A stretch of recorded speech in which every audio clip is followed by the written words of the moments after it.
Dumanon kayo, papagayam, naragsak na isasangbay, ket siwawaya kayo na makipagnaed iti tribumi.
Salaing tirumbeng nga sa wire to'y anak ko.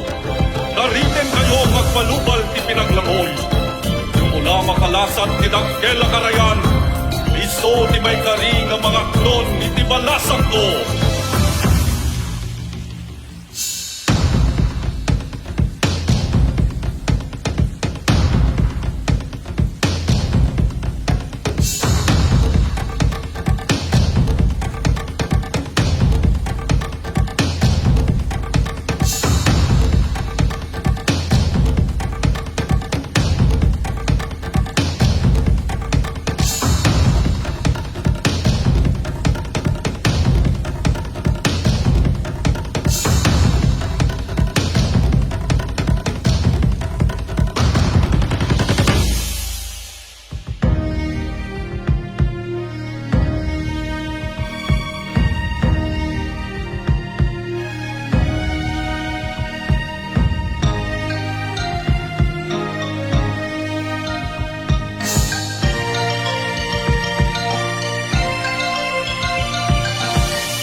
Kay dayawin, may tantanong, kabut aplaw angin anadalos.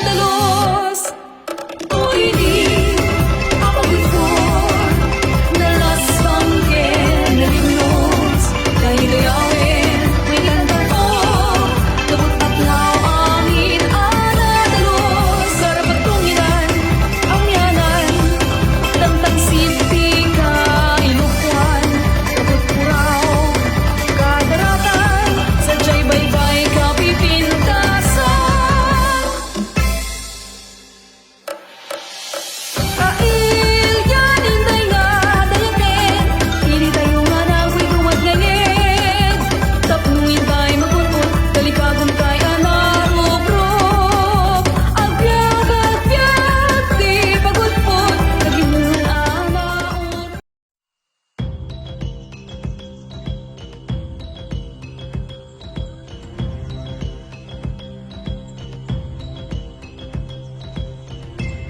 I am 100% confident that Pagudpud will not be likened to what happened to Boracay, because every now and then we conduct coastal cleanups, and we see to it that our water is not going to be polluted by any illegal activity.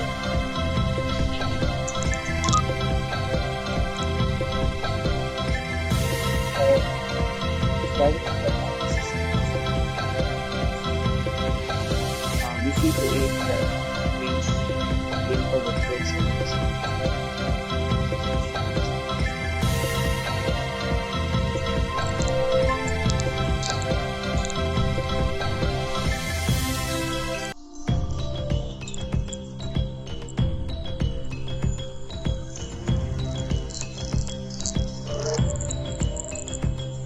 Seven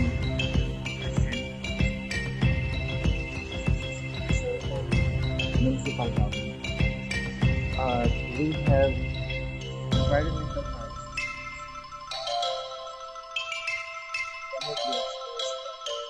The public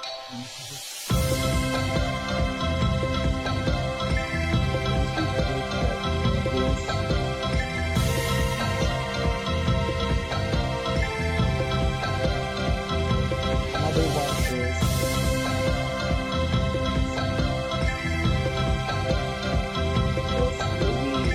not only offering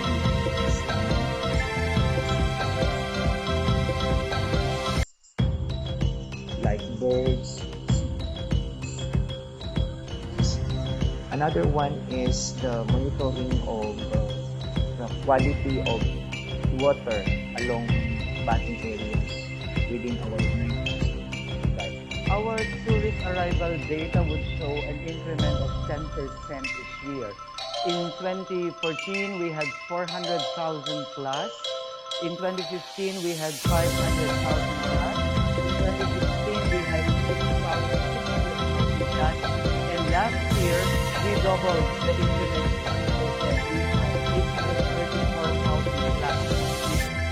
Well, Pagudpud offers a diverse factor. We have from ridge to the reef. We have vast mountains which are rich in flora and fauna, and our coastal areas are all pure white sand, and that's what makes us different from other swimming destinations. Well, as the tourism officer, I have organized different associations in relation to our tourism stakeholders. We have the Resort Owners Association, Homestay Owners Association, Operators and Drivers Association. Our boatmen also have an association. Our lifeguards also have an association.